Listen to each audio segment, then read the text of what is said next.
इस साल 23 जुलाई से बड़े धूमधाम से ओलंपिक्स 2021 का टोक्यो में आगाज़ हो गया है और अब 8 अगस्त तक चलने वाले इस खेलों के महोत्सव में तरह तरह के खेल खेले जाएंगे, जैसे wrestling, archery, swimming, badminton, weight lifting, boxing और ऐसे टोटल इस बार 33 स्पोर्ट खेले जाएंगे। 33 स्पोर्ट्स, जिनमें 11,326 यानी 11,326 खिलाड़ी भाग लेंगे। मगर क्या आप जानते हैं ये ओलंपिक्स क्यों खेले जाते हैं? आप सभी को नमस्कार। तो आज हम बात कर रहे हैं ओलंपिक्स की, कि ओलंपिक्स क्यों खेले जाते हैं और इसके पीछे की स्टोरी क्या है। मगर इसकी स्टोरी जानने के लिए हमें जाना होगा पास्ट में। तो चलिए। So I think we are at birth place of Olympics now. I mean Greece।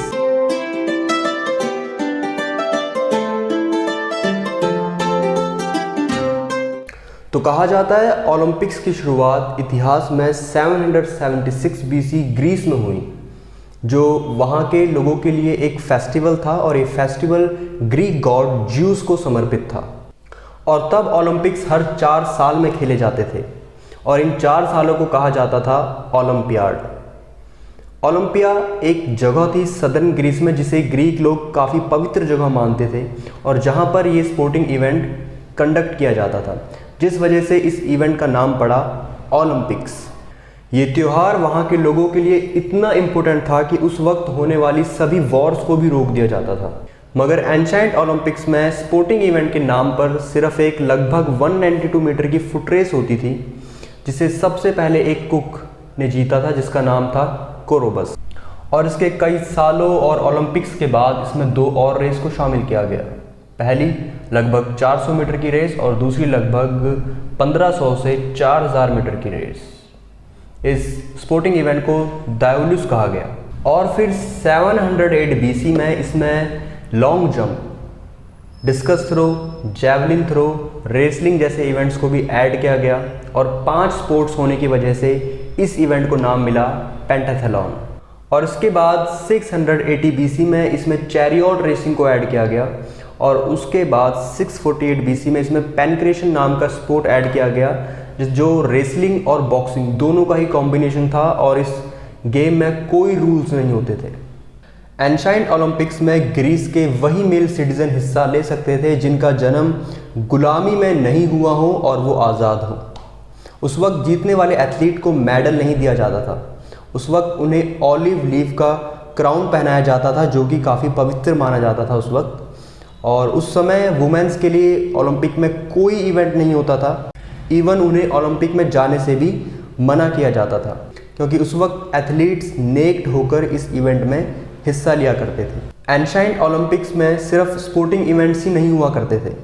उस वक्त आर्टिस्टिक इवेंट्स भी हुआ करते थे, जैसे पेंटिंग, म्यूज़िक, स्कल्पचर मेकिंग।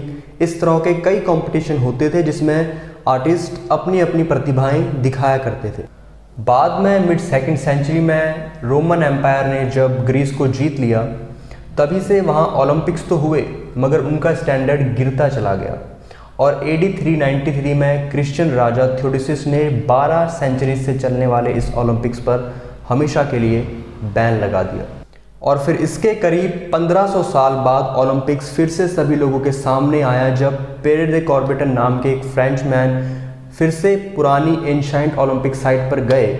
तो उनके मन में ख्याल आया कि क्यों ना हम फिर से इस ओलंपिक्स को इंटरनेशनल लेवल पर स्टार्ट करें, ताकि इससे माइंड और बॉडी की डेवलपमेंट और फिजिकल एजुकेशन जैसे विषय को लोग समझें। और ग्रीक्स भी ये कोशिश कर रहे थे कि वो ओलंपिक्स फिर से स्टार्ट करें, पर इन्हें कामयाबी नहीं मिली।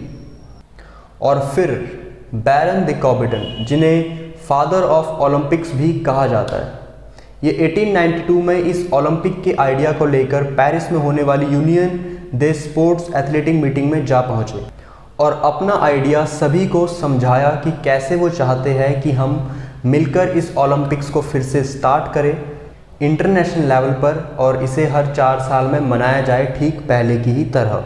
और इस मीटिंग के 2 साल बाद उन्हें अप्रूवल मिल गया IOC इंटरनेशनल ओलंपिक कमेटी बनाने का, जो आज के वक्त ओलंपिक्स को कंट्रोल करती है। और फिर क्या, 1896 में पहला ओलंपिक कंडक्ट किया गया किंग जॉर्जियस फर्स्ट की निगरानी में, जिसे देखने 60,000 दर्शक आ पहुँचे।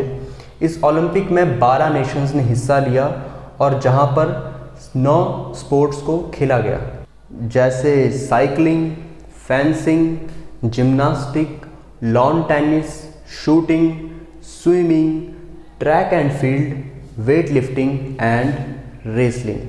फिर 1914 में ओलंपिक्स के लोगों को डिसाइड किया गया, जिसमें ये 5 इंटरलॉक चेन्स 5 कॉन्टिनेंट्स को रिप्रेजेंट करती है: north and south America, Asia, Africa, Europe and Australia. बाद में 1924 में विंटर ओलंपिक्स को भी इंट्रोड्यूस किया गया ताकि कोल्ड वेदर स्पोर्ट्स भी खेले जा सकें, जैसे speed skating, hockey curling, figure skating. मगर ओलंपिक्स का ये सफ़र इतना भी आसान नहीं रहा। 1914 वर्ल्ड वॉर 1 और 1940 और 1944 के बीच वर्ल्ड वॉर 2 के दौरान ओलंपिक्स को कैंसिल कर दिया गया और अब साल 2020 में भी कोरोना की वजह से ओलंपिक्स को कैंसिल तो नहीं किया गया, मगर इसे पोस्टपोन ज़रूर किया गया। और इसी वजह से हम इस साल 2021 में टोक्यो में हो रहे ओलंपिक्स को देख पा रहे हैं, जहां इस साल इंडिया की तरफ से 120 एथलीट्स ने हिस्सा लिया है, जो इंडिया की तरफ से भेजे गए हाईएस्ट नंबर ऑफ एथलीट्स हैं अभी तक के। तो आई थिंक अब वक्त आ गया है वापस से प्रेजेंट में चलने का। तो चलिए, वेलकम बैक। तो आज हमने इस सफ़र में जाना कि जहां ओलंपिक्स में पहले सिर्फ एक स्पोर्ट खेला जाता था, वहां आज 33 स्पोर्ट्स खेले जाते हैं।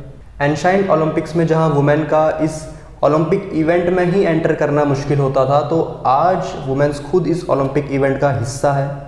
एंशाइंट ओलंपिक्स जहां एक फेस्टिवल के रूप में मनाया जाता है, तो मॉडर्न ओलंपिक्स वहीं एक इंटरनेशनल स्पोर्टिंग इवेंट है, जहां स्पॉन्सर्स है, कमर्शलिज्म है, एथलीट्स ब्रांड इंडोर्समेंट किया करते हैं और होस्टिंग कंट्री प्रॉफिट बनाती है। और ये दोनों ही ओलंपिक्स हर 4 साल में खेले जाते हैं। आपने और क्या जाना इस सफ़र में, कमेंट कर ज़रूर बताइएगा। तो बस आज के लिए इतना ही, मिलते हैं नेक्स्ट वीडियो में। तब तक के लिए आप मेरी पुरानी वीडियोस देखिए और नई वीडियोस का इंतज़ार करिए इस चैनल को सब्सक्राइब करके। नमस्कार, जय हिंद।